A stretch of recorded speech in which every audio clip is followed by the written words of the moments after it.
Inside the Birds is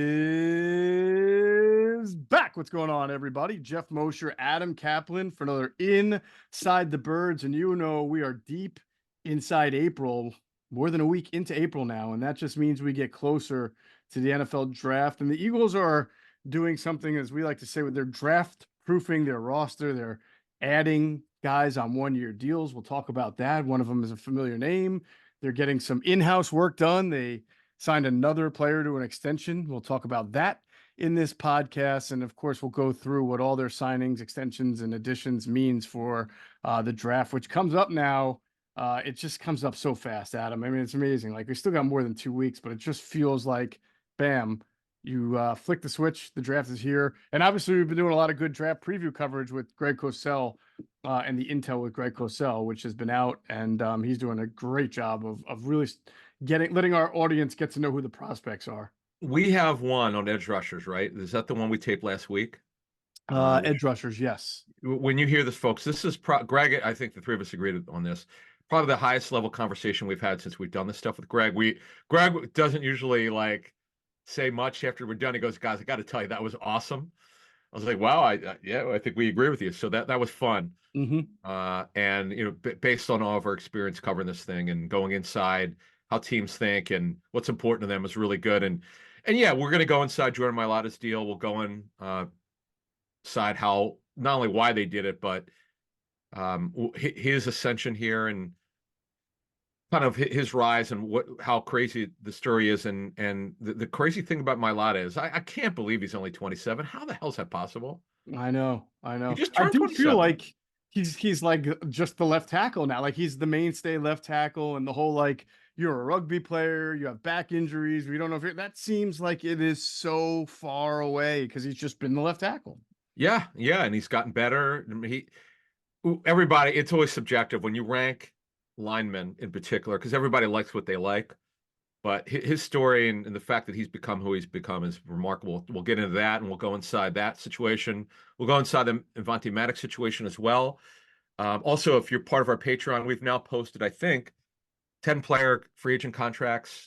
You can go inside on our Patreon page. We don't just post numbers, folks. We actually explain what they mean and help you learn and what the thinking is and when the club could get out of these contracts if they need to, and what the 1-year deals mean. And some of them surprised me. Some of the guaranteed money and what they thought of some of these players is pretty interesting. And we'll talk more about that in our live stream this Wednesday.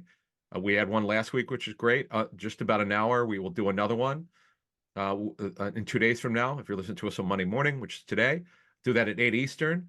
And we're also part of Discord, where we get into conversations and all sorts of stuff. We have a great group on Patreon and obviously a great group on Discord, same people who love chatting every day. It's pretty cool. And the other thing before we move on is that we had Samir Suleiman on. Samir is the former Panthers VP of Football Administration, i.e. does contracts and cap. That was one of the longest interviews we've done with any former personnel executive. It was for over 40 minutes. That was phenomenal. A lot of teaching went on in that one. If you want to learn about contracts and how things are done and go inside that stuff, you want to do that. And you could join that community that we have at Patreon, patreon.com/InsideTheBirds to sign up. And I know we got a couple people just sign up. Yeah, we've got Travis. We want to welcome Travis, CJ, David, and Doug to the community. Great to have them as members, and hopefully we'll see them Wednesday night in the Ask ITB live stream that you just alluded to. And yeah, as with always, our interviews on Patreon, the ones with former NFL personnel, there's always a good story that has little to do with X's and O's and just kind of mind-boggling and bonkers. And Samir had a very interesting story at the end there that can't give away, but it's one of the better ones that we've heard in our interviews. I would say, in long as we've done this thing, this is like our 7th or 8th year. I've never heard anything like this story that he told. Because I think you said, "What's the craziest thing or different story you had?" And he goes, "Well, you asked me." So yeah. Then he went into it, and we're like, "What? Wait, hang on here. What did you just say?"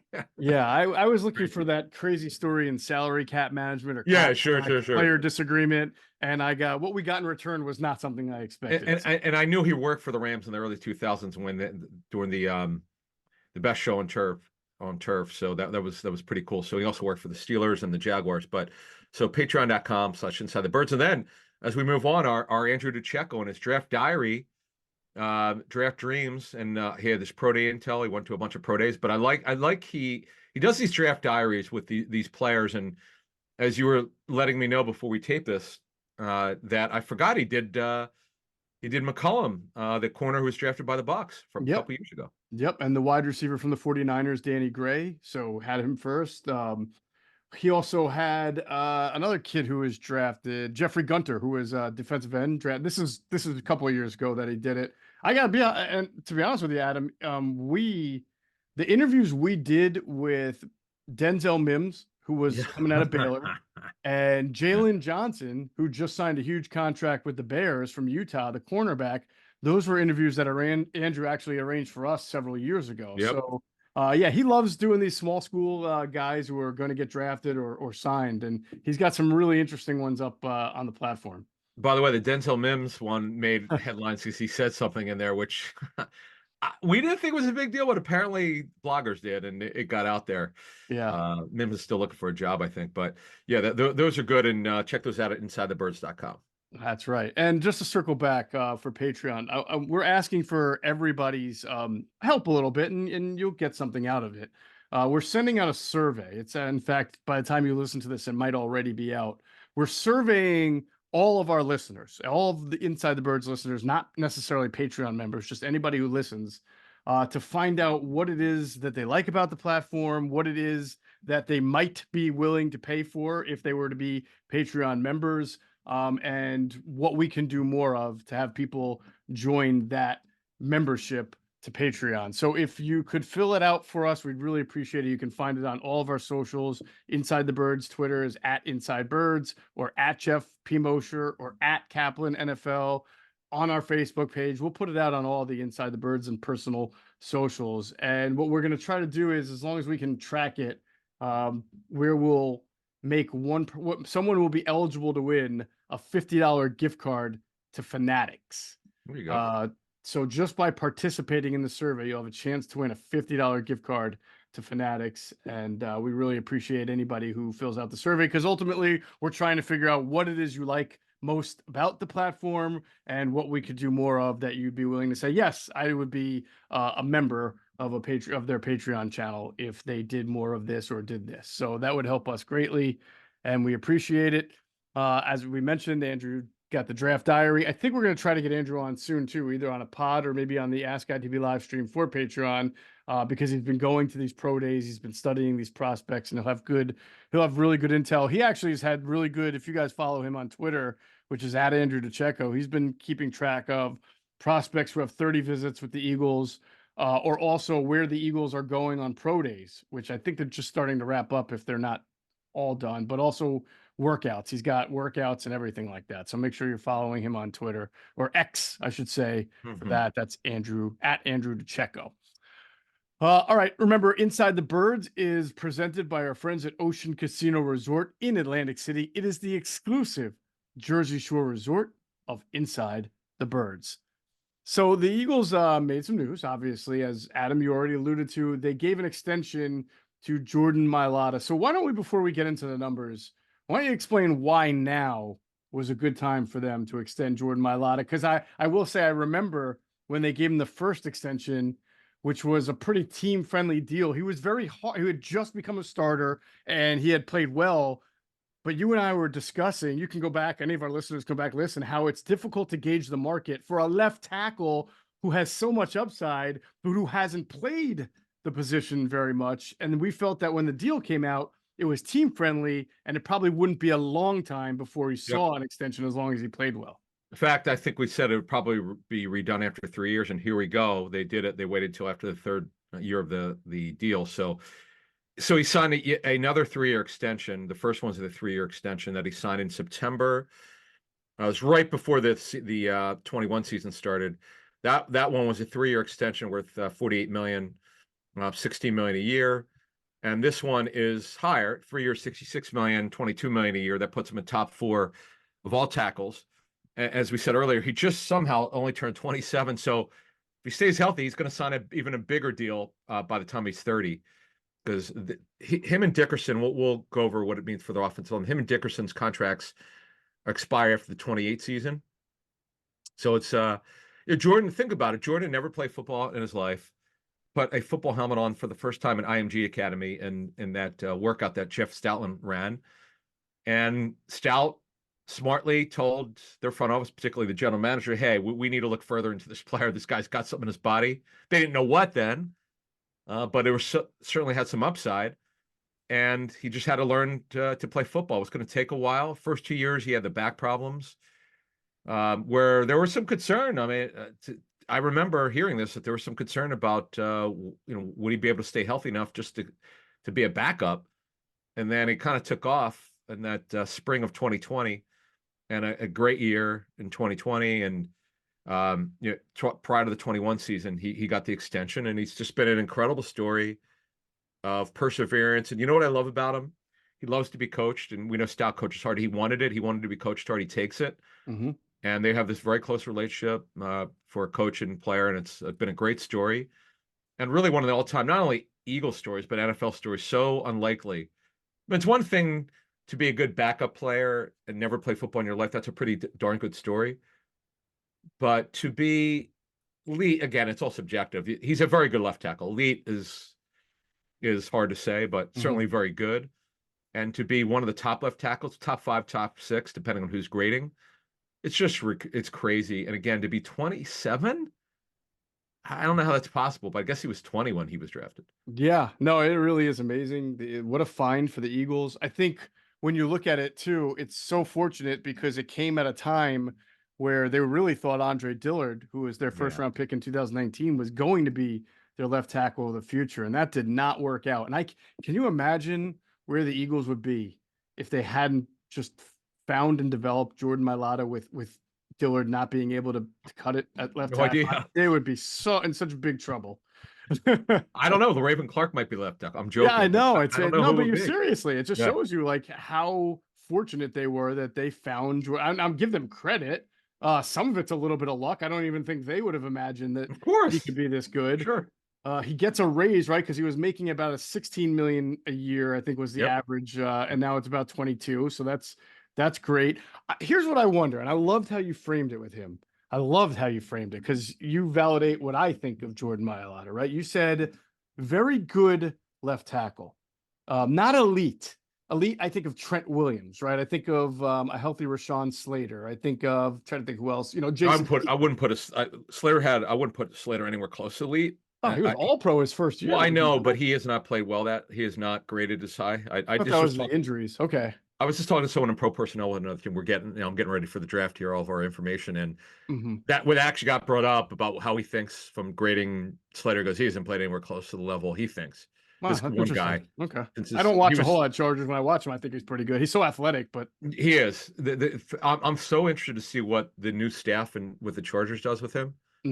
I would assume he's going to be a left tackle for years to come, but you got new coaches there. But anyway, yeah, I mean, so. But the point I was getting to was I feel like sometimes analysts and media people, because I've heard people say he plays at an all pro level, or they think he's going to be a multiple time Pro Bowler. He hasn't even made a Pro Bowl yet. He's been an alternate. And I wonder if sometimes people have a difficult time separating the value of the story versus the value of the player. Sure. The player is a very good player. He's come as far as anybody's ever come, but he's a very good player. When we watch games and we watch tape and we talk to Greg Cosell and even Jason Avant, Quentin Michael, there were times last year where after watching a decade of Jason Peters, you can tell that Jordan Mailata is not obviously elite like Jason Peters or even Lane Johnson. He'll get beat sometimes. He'll get pushed back. And sometimes that clouded my overall picture. Like, okay, so he's really good. He's not great, but I don't know. I've heard some like people almost trying to act like he is a top 3 guy, and I don't think he's there. I'll be honest with you though. If you look at the NFC, right, Tyron Smith is with the Jets, and he's clearly not the same player near the end of his career. Trent Williams obviously is elite. Okay, he's number 1. If you go now, if you want to say Jake Matthews is better, okay. I mean, that's Tyron Williams is older, but he had a better year last year than Jordan. Tyron Smith. Tyron Smith gave up no sacks last year. I think he was like graded. I mean, when he's healthy, he's he and Trent Williams are the two best left tackles He's in just football. the Just problem never is healthy. he's just you're trying. Yeah, he's got the health issue. You just don't know with him. Right. Jake Matthews, very good football player. Again, it's subjective. Everybody could have their own list, but if Hmm. you go through it, Tristan Wirfs got moved from right to left tackle. You have to ask people what they really thought. Was he super high level? Right. If you go through really the other teams, Mailata's just better than Darrisaw. Finally stayed healthy, but I think if we're being honest here, Mailata's a better player. So he could be the second or third best left tackle in the NFC. I And would if you have to go, watch Darrisaw more. I know I watched a couple of Vikings games. I was really impressed with he's a good Darrisaw. player, but Yeah, he's not. Jordan's done it for longer. true. Now there's some good left tackles. A guy who's super underrated is Colton Miller of the Raiders, Oh, that's a good one. who was Yeah. much maligned coming to the 18 draft. Everyone thought the Raiders reached for it. Yep. People in the NFL killed the Raiders over that. They thought they reached, and he's actually turned to be pretty good. Hmm. Again, if you went through all of them, you go, he's clearly top five. Is he top three? I don't know about that. But again, it's beauty's in the eye of the beholder. Everybody has their own way of grading. But the thing is, they nailed it. And as you said, because he was never drafted to be anything other than a developmental player and maybe a backup if he works out. No one had any idea what was in his body other than he was massive. When they drafted him, he was 6'8" and somewhere around 380 to 400. He actually, as we noted a couple years ago, was over 400, 405, and he lost a lot of weight. They told him to, and he lost it. Hmm. So great story, great voice, by the way. If you haven't heard him sing, what can I tell you? He's what's funny is if you remember early on, they weren't sure whether he'd play. They never talked about him playing defensive line, but should he definitely be a left tackle or right tackle? And they settled that very quickly because Hmm. after they drafted him, because he had never played football, it's like, what is he? It Right. was never, we were told offensive line was never, excuse me, defensive line was never discussed. It was whether he's a left or right, and they made a decision very quickly because of his length. I mean, 6'8" and super long arms and freak athlete. Just had to learn how to play football. And he's with one of the best, Jeff Stoutland. Stoutland made that great decision there to make him a left tackle. Yeah, and the one thing that really jumps out to me, Adam, for a guy who again did not play football, like I don't know because he sings and he's got this great personality. This guy is pretty tough. I mean, you remember the Super Bowl year where he hurt his shoulder down to his elbow when I think it was trying to make a tackle on an interception from Cisco again from the Jaguars. Is that the game that I think he got hurt in where he dove right and he landed hard on his elbow and he had to have that thing. There was some question about whether or not he was going to be able to play or miss a couple of weeks even because he was feeling pain all the way from his shoulder down to his elbow, Yeah. even into his fingers. I remember he played. I don't think he missed a game and he just taped that thing up and he almost sort of played one-handed or one-armed, I guess, for a couple of weeks because he had that thing really, really taped up. Remember Emmett Smith in the playoffs taping the Oh, shoulder? the shoulder. Yeah. Yeah, Oh my yeah. Well, God. this is a Against the left Giants. tackle trying to Yeah. do that against, some of the best edge rushers I in the remember now. NFL. Okay. Wow. I totally forgot about that. No, now you went through that fact. That Andre, was that the rain game Yeah. here, Billy? I Yeah. think that I know it was a rain game. I know Cisco had an interception that game. I think That that was it here. yeah, That was what they got behind really early. Somehow they came back because Trevor Lawrence kept fumbling the football. right, Yeah. right. So Man, I give it he deserves the extension. It's good, and I can't imagine where the Eagles would be if they had what a not story. found. I know it's amazing. I don't know if there'll ever be another story. If there's been a story like that, or if there'll be one after it. Well, It's almost again. It's almost become forgotten how amazing it is because he's just been the left I tackle now. know. It's Well, expected. were you at his first OTA practice? Do you Yes. remember anything? I just remember thinking, man, if he could figure this, because you don't see big guys move like that. Yeah. I mean, I get it. Jason Peters is under 6'5". This guy's 6'8" and 400 around that weight then. And Yep. to see him move the way he did, I'm like, oh, if they could just figure it out with this guy, who knows someday? Wasn't thinking like it would work out like it has. What a story. And it's the most unlikely story. In fact, I'm sure part of why Chris Naoli, the former offensive lineman, a pretty good player for many years, the Eagles hired him about a year ago as a international scout. I'm sure Mailata's rise here has had a lot to do with it. Hmm. As a rugby player. In fact, search Jordan Mailata rugby, folks. If you've never seen it, go to YouTube. Wearing the rugby striped shirt, he's so big and everyone's so small. It looks like one of those movies that you see growing up where it's you got the big guy, you got the you got someone super huge, you got someone who looks like an ant. That's what it looked like him playing rugby. It's so funny though because I didn't know anything about this Uh-huh. leading up to the draft. I don't remember us knowing anything about this about No. him. And then we had to look it up because I know that it became a story nationally that the guy's going to enter the draft. So we I think we looked it up, Hmm. but we didn't think anyone would draft him. And it was just pretty cool being at that first OTA practice. There's certain things about our careers that we remember being at a practice and seeing something that is so unique you can't forget about it. And I do remember him knocking a bunch of players over like bowling pins. You're not supposed to because you're not supposed to have any contact. He didn't know what he was doing, so he just did it. It was pretty cool. I think his career will not truly be complete until he gets a Jumbo Elliott touchdown, a big man touchdown. Oh, and why wouldn't he? Because he's a rugby player, I right? know, right? Yeah, I mean, Yeah. I know everybody wants him to run the ball like refrigerator, Yeah, exactly. and we'll see. I'd be worried about everybody jumping at his legs and everything like that. But if you could just do like one of those crazy play actions where he's wide open, I think Harriman's got one that way, right? I did. Back Oh line of yeah. the end zone. Yeah, Yeah. yeah. I think Jordan Mailata needs to have a touchdown before it's all said and done. I bet he will. Agree. I guarantee you he will. He's too athletic not to. So him and so if you look at this is the fourth extension they've done. Jake Elliott, Hmm. Dickerson, Mailata, and Reed Blankenship signed his last week. So they've got four done. Devontae Smith would be up next, most likely. Now they may wait, or he may wait, it's just to see what Justin Jefferson's deal looks like. Assuming he should get done by training camp. I mean, they need to get this done Right. just to get a ballpark idea of how high does he beat Tyreek Hill's deal of 30 million plus per Hmm. season. That's So now interesting. their offensive line as we move forward here. Let's start left to right. My Yeah, lot is real quick. yeah. I was wondering maybe if T. Higgins was the one he was kind of waiting on, but I guess T's going to wind up playing on the franchise tag. But there was a thought he might get traded because if you're Devontae Smith, you feel like you're probably a little bit better, and statistically you have been better than T. Well, on Higgins. your So you want a point little though, more than that. see, it's interesting you compared it because Devontae's better than T. Higgins. No offense. Hmm. Devontae's also drafted higher, just been a better player. Right. But they're both number twos because they AJ Brown's at number one, and you've got you got someone opposite Higgins, obviously, and Jamar Chase is going to most likely get his deal done, Right. and that's the unfortunate part about it. But to me, anything less than 25 million a year, he shouldn't do because he's Devontae's incredible. I mean, what can I tell you?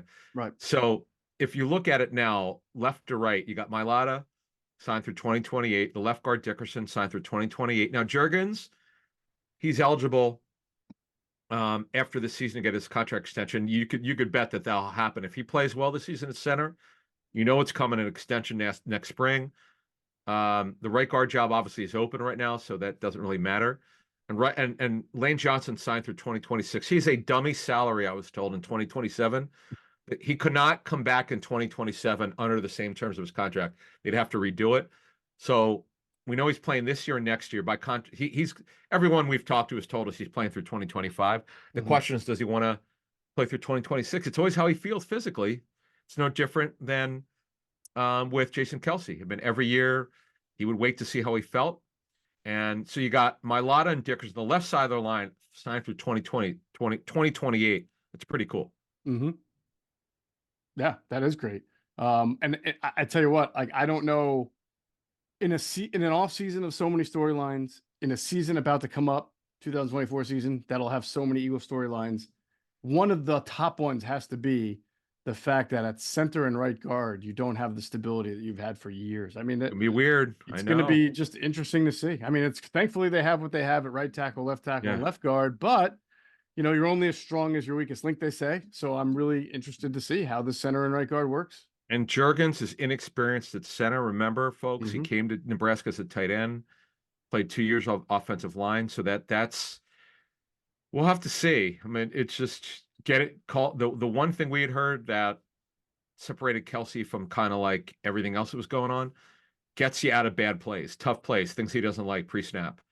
Jurgens, you're not going to know until you get there. Is pretty much what we were told with Jurgens. You feel good. He's pretty smart, very athletic. But until you're doing it full time, you just don't know. You just don't know. He did a good job before he got hurt at right guard, by the way, but now it's a completely different position. You're the center of traffic.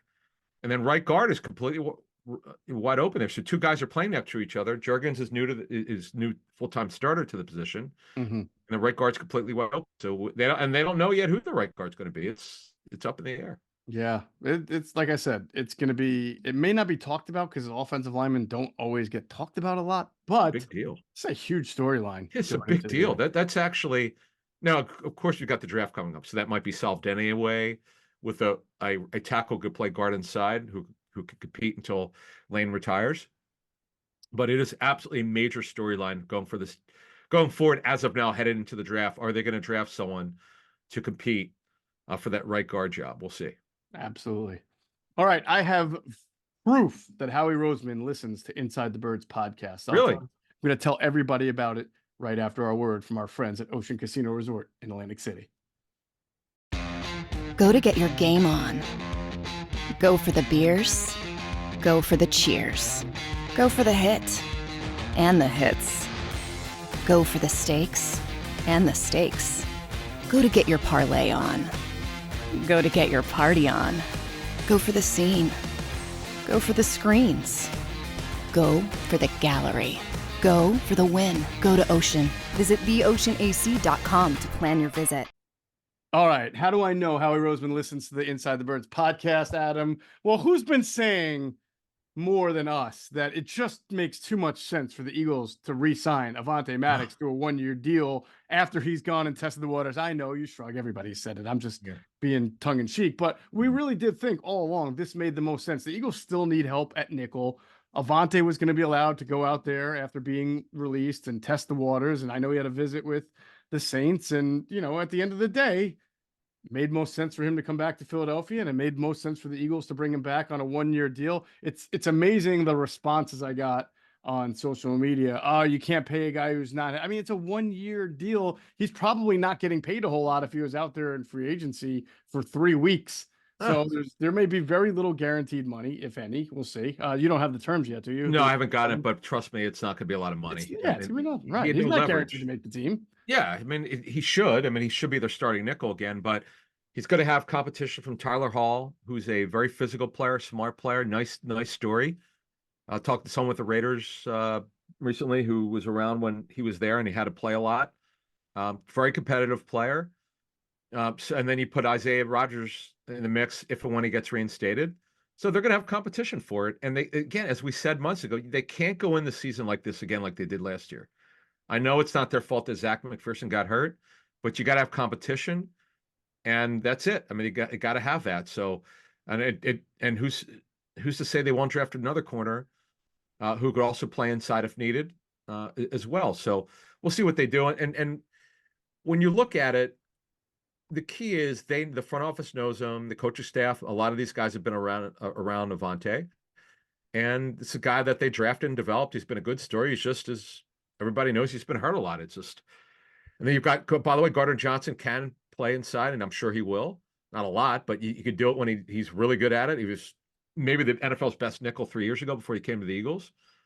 So they're going to be in better shape. I know Maddox and Gardner Johnson have an injury history, but you can't assume 5 guys are going to get hurt. I mean, that's just unlikely. Mm-hmm. But they're going to have depth. They're going to have better depth there, and they need to.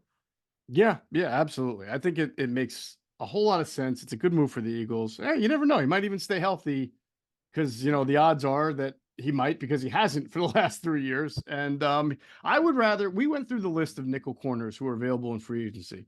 And after Kenny Moore, who wound up re-signing with the Colts, right?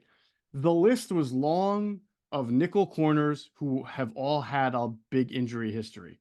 So it was almost like a whole long list of Avonte Maddoxes. Maybe not as many as Avonte, but all of them were at some point or in time banged up a little bit. So my philosophy was, the guy knows your scheme, he knows your town, and he's played well for you when he's healthy. Like, it would only just make sense to bring him back among all these nickel corners. You can go out and get a different one, but if that guy's been hurt too, why would you want somebody different? Bring in the guy who has played well for you, you drafted, you developed. Injuries, but like I said, that's with everybody. And I just thought it made too much sense, and it helps them. By the way, on Tyler Hall's contract of the $1.175 million for one season, they guaranteed $225,000. So they obviously think a lot of him. Mm-hmm. Yeah, that was pretty decent. almost every free agent that they sign, even the guys who are unlikely to make it, still got like 20 grand signing bonus, 10 grand. So they wanted to be competitive. They had money to spend this year. Their free agent spending, as we told you, was going to be way higher this year. Yet they're still really in good cap shape because of the way that they do contracts. It's the second year where the option bonuses hit for these veterans, and as people have told us, you just make sure you get them right when you do that. So that would be, so Avonte is back. We'll see if they draft a corner early who could potentially play inside. They'd even give more depth at the nickel position. We'll see what happens. Yeah, you know me, I sort of bang the drum for Max Melton out of Rutgers, local kid, South Jersey kid, testing off the charts. Rutgers defensive backs have always been hybrid and versatile. Greg Schiano comes from the Belichick train, or chain. They're very. You usually get a really smart corner or defensive back who is versatile and understands defense. You're talking about the McCourties, you're talking about Deron Harmon, talking about Logan Ryan. They all played in that same scheme system. Shiano, All Rutgers, Belichick, right? too. Yeah, yes, Funny. and all So yeah, funny. right. They all went to play for the Patriots. So funny. Yeah, that would be a good one.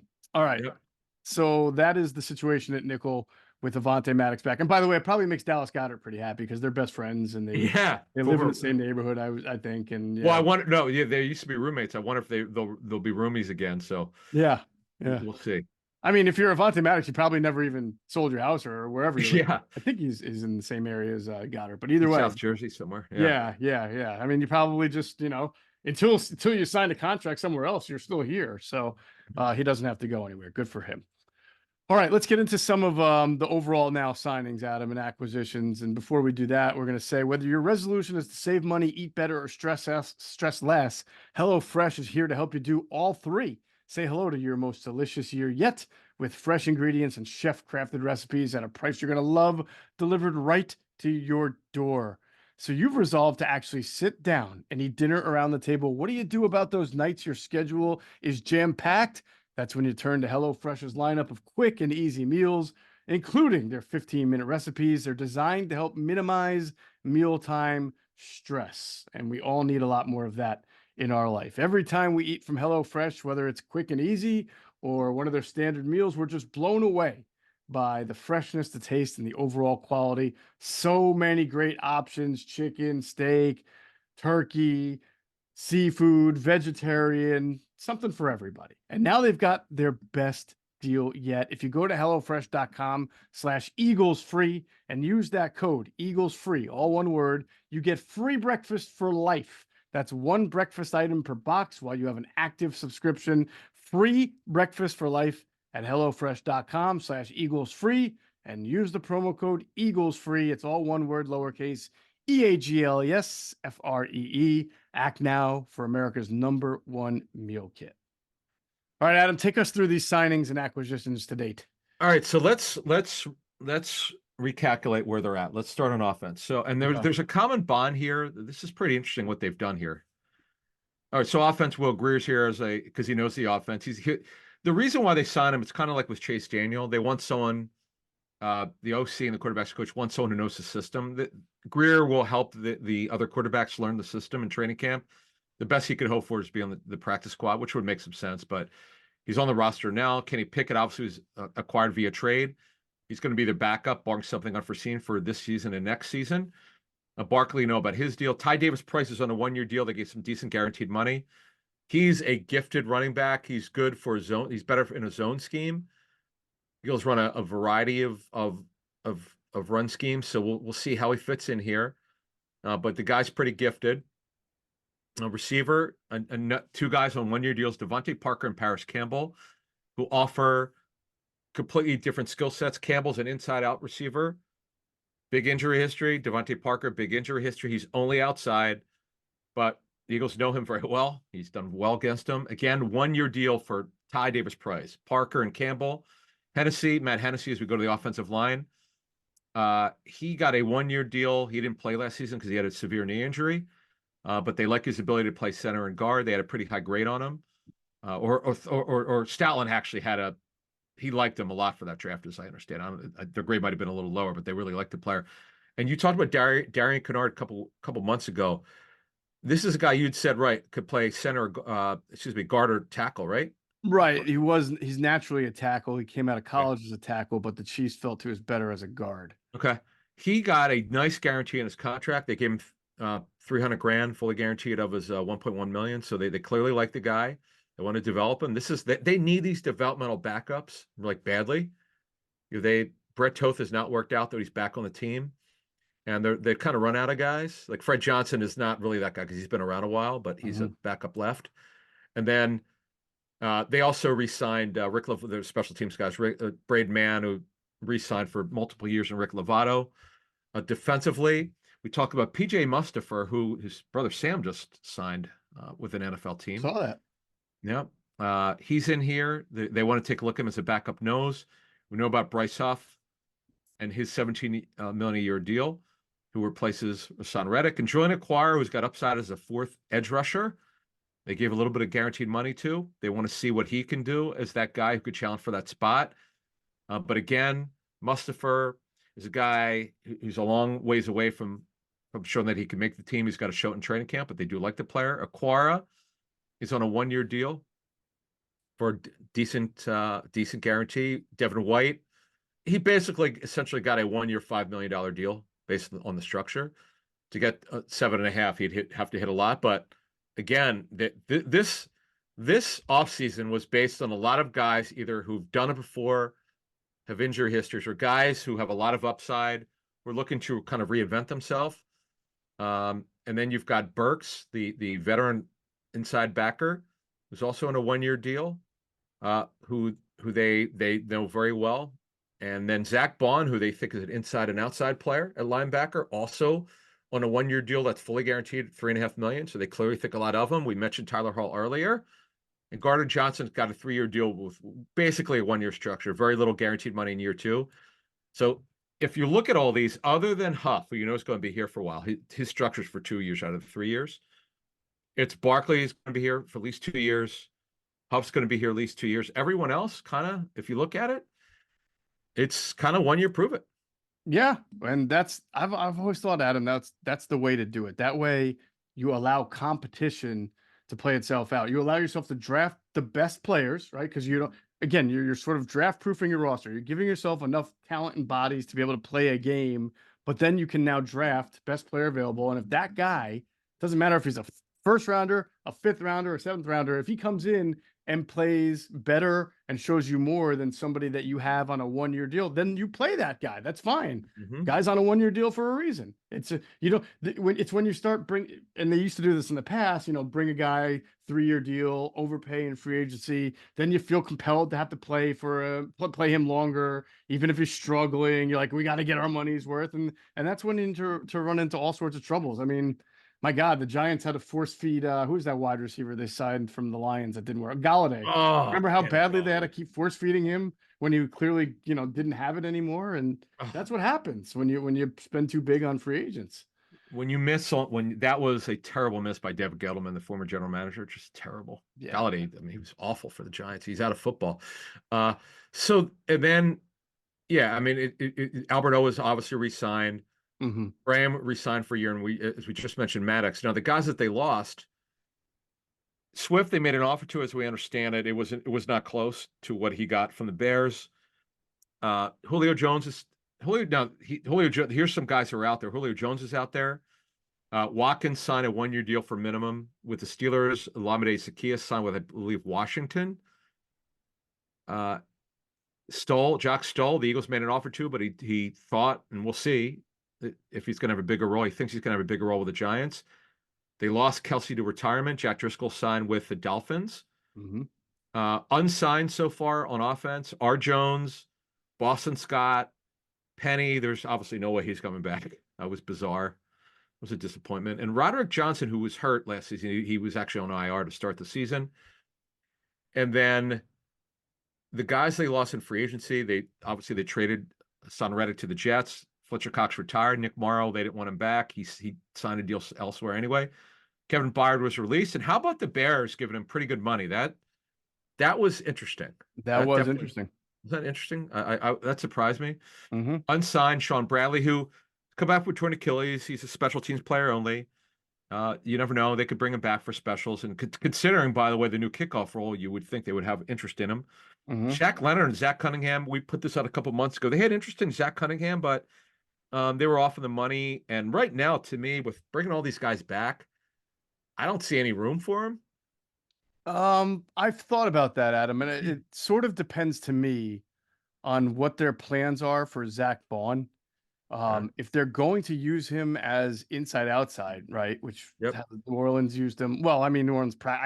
He barely played on defense. He was I more know. special teams. But if that's the plan, then that really just leaves you as far as off-ball linebackers who are full-time off-the-ball linebackers with Nakobe, Devin White, Oren Burks, and Van Sumeren, right? It sort of does open up the door if you wanted to still sign Zach Cunningham and he's out there and you wanted to give yourself a little bit more.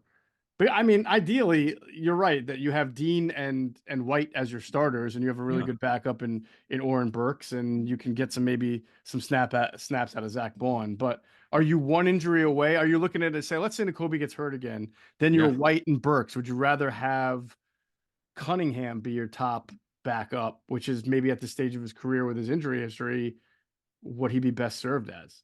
Yeah. From what we understand, they haven't closed the door, but I would not put the odds on high because it sounded like at the start of free agency, this thing had a chance to happen, and certain things happened. They got White, Burks, Right. they got Burks, they got Bond to play inside and outside. They like Van Sumeren, but again, he's really mostly a special teams player who's pretty athletic. Mm-hmm. They got Brandon Smith, who was overdrafted by the Panthers. You're only playing. There are two linebacker defense Right. as it is. So again, how many guys you're going to have? Plus, you've got the draft. So, Of and we course. never know how many picks they're going to have by the time they get to day 3 because Howie likes to wheel and deal. But can't close the door on Zach Cunningham. But the chances are certainly what they are not what they were at the start of free agency. I completely with you on the draft. I feel like if they somehow get through the draft without a linebacker, then you'll probably see an increased chance of bringing Cunningham in. If they draft a linebacker or two, then I would think that decreases the odds of Cunningham coming back. To me, I mean, it would just probably slam the door on it altogether. yeah, exactly. Yeah. Depending obviously what round. And then also on side, Bradley Roby and Justin Evans, I cannot imagine they bring him back.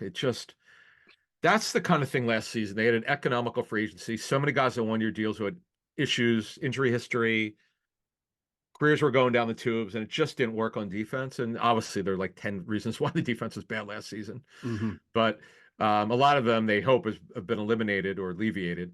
But we'll see. But then, and as we the previous show, you could listen to, we went over their latest pre-draft needs and kind of where we assessed their needs on defense. All right. We are going to wrap it up with what we feel like the Eagles' pre-draft needs are on offense.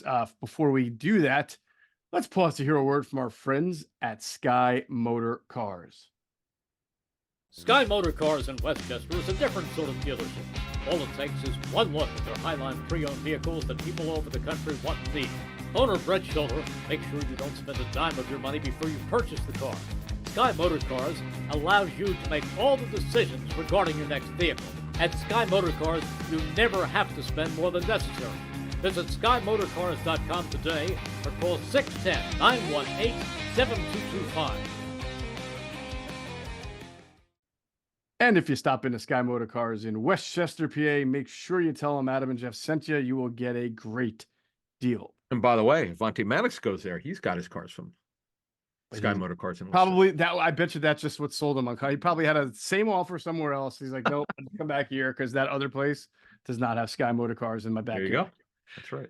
All right. So last pod we did pre-draft needs for defense, and this one we will do offense. And again, needs and what the Eagles value are two different things. So we may say they need this position, doesn't mean we think they're going to draft them in the first, second, third. May not even draft them at all, but it's looking at their depth chart and deciding what we think they still need going into the draft. Well, and remember, this extends to training camp. So if they don't get it done in the draft, they got to get it done by training camp. So they're going to add one more back. You can't really go into training camp with only 4. I mean, you're risking it. Mm-hmm. So do they have to do anything in the draft at running back? No, they've got Barkley, Gainwell, Lou Nichols, who's an unknown, and Ty Davis Price, who we talked about earlier. They could use one more guy just for training camp. In the heat, guys, have muscle cramps, whatever the case may be. And then plus the preseason games, you got to have and probably Barkley should not be playing in the preseason. You can't do that. So Right. if they hold him out, you're going to need to have at least 3 guys for that game. You gotta be careful. So they probably will add one more back by training camp. Wide receiver, because of Parker and Campbell's injury history. I know right now they've if you knew they could stay healthy, you could just let Ngata, Jacob Harris, Austin Watkins, I know they're excited about. Shaquan Davis, they also gave guaranteed money to. Let them battle for the 5th job. But you can't take that risk with Parker and Campbell's injury histories. You just can't, particularly Campbell's just cannot stay healthy. And he got benched last season by the Giants, we were told. So he's got to get himself back together here. So to me, they got to add one more guy. Now, here's the thing. It doesn't necessarily have to be in the draft. It could be in free agency, but they got to have an answer. If Parker or Campbell get hurt, who's your 3 or 4? They don't know that. And you always have to have answers. And that's something they have to take a look at by training camp, if not the draft. It's weird because I think you know who your 5 is. You don't know who your 3 or 4. Covey is going to be the 5 because he's going to return punts for you. Yeah, but he's only an inside player. But that's my point. Is like you don't know who 3 and 4 are. You only know who 5 is because he's the special. It's like we knew Patrick Johnson was making the team last year, but we couldn't figure out if remember who that tall edge rusher they had from the Vikings, Janaris Robinson, right? Yeah. We didn't know if it was going to be him or somebody else, and it wound up not being Janaris Robinson, right? But you knew Patrick Johnson was going to make it for special teams. So yeah. Yeah. So I agree. You know, Covey is at most, I think I've said this before, I don't think he's a full-time slot at all. I think I think you could probably put him on the field as a gadget player, an orbit motion, jet motion type guy, just to give a little bit of a change up, but they have to work him into that role. He's just he's got great short area quickness. You and I saw that when he was a rookie 2 years ago. He got a couple reps last regular season at slot. But Paris Campbell's, I don't know if they'll have a main slot, but that's where you're going to see him line up mostly. Right. He's a backup Z receiver for Smith. Ngata doesn't run all that well, but he's got a big body at a really good training camp last season. That's why he's still here. Jacob Harris is that X factor, tremendous athlete, but he's not been the same since the ACL injury. Their hope is he could make it. To me, they have to add someone else. And then tight end, they definitely, after losing Jack Stoll, they need to add another tight end. I know that Alberto is back and Calcaterra hasn't really contributed very much. E.J. Jenkins, they gave a little bit of guaranteed money to, is kind of a young journeyman, and Noah Tungiai is back again. So they could use one more guy. Again, doesn't have to be in the draft. It'd probably make more sense to have a veteran who's been there and done that. That to me would make a lot more sense. And there's still, by the way, a lot of tight ends out there, some journeyman veterans. So they can do that. And then lastly, are you thinking to me they're a little bit light on the backup offensive lineman? Yeah, I mean, I think I thought we talked about this last one. But yeah, right guard is an area where I still think they need, yeah, for depth. Someone but I think the name I came up with was Steph Wisniewski. They need somebody for depth who is good enough to be able to start like 4 or 5 games if you need him to. Hennessy? At first when they signed him, I thought so, but then you and I have talked a lot, and there's an injury history, and Steph had started for the Raiders? Like he had been a starter, I thought. That was the second round, but yeah, Jaguars. Yeah. I would want. I know we were looking at the list of guards who are out there, and there are guys who have started games. Like Steph had been a 1, 2, 3, 4, 5-year starter before he came to the Eagles as a backup. So that's not Hennessy. Hennessy's always been a backup who has been thrust into a starting role at times, if I'm not mistaken. Is that correct? Or did the Falcons actually he won a starting job, then he got hurt. He's missed a lot of time. But if you look at the guys who are still out there, there are a lot of guards out there. Wow. They're like, someone asked me on Twitter, we'll look into Big V because I know he had some injuries. He was now in his 30s, but God, there's like 12, 13 guards out there, and some, by the way, of center experience. So it's absolutely a buyer's market right now. Yeah. So I would be shocked if there wasn't still a move there. Yeah. I mean, Hennessy's only started 22 games in his career. So, and his level of play has been just up and down. I think, like I said, I'm glad they signed him because they needed someone who could play both center and guard and who has snapped the ball. Because if Cam Jurgens get hurt, they wouldn't have had anybody who's actually snapped the ball in an NFL game before. So that he's an important signing. Yep. I still think that they can arm themselves with a guard to compete with Tyler Steen, who's got some gumption to him, who's got some credentials in the NFL. Mhm. So that is what I would be on the lookout for if I were the Eagles. Sure. All right. Well, that's it. That's going to do it. We've wrapped it up. The signings, the extension, the pre-draft needs, and of course the quick look at all the acquisitions that they've made to date in this crazy offseason for the Philadelphia Eagles. Wild and crazy. By the way, Yep. it'll be 2 weeks when people hear from us next on Thursday. That'll be exactly 2 weeks from the draft. Oh my God, that's right. It's moving. Yep. it's Yeah, moving. it is, because we will be back Thursday morning with the next episode of Inside the Birds. In the interim, make sure you're catching the Intel with Greg Cosell for more draft preview, and of course Andrew DeCecco's Draft Dreams, all on our podcast and YouTube platforms. That's going to do it for this episode of Inside the Birds, the leading podcast in Eagles Intel. As always, we thank you for flying with us inside the Birds. Be sure to check out our friends at PHLSportsNation.com. They're enhancing the fans' experience with their coverage of all Philadelphia sports teams. For the fan, by the fan is their motto. So make sure you check them out at PHLSportsNation.com and on Twitter at PHLSportsNation.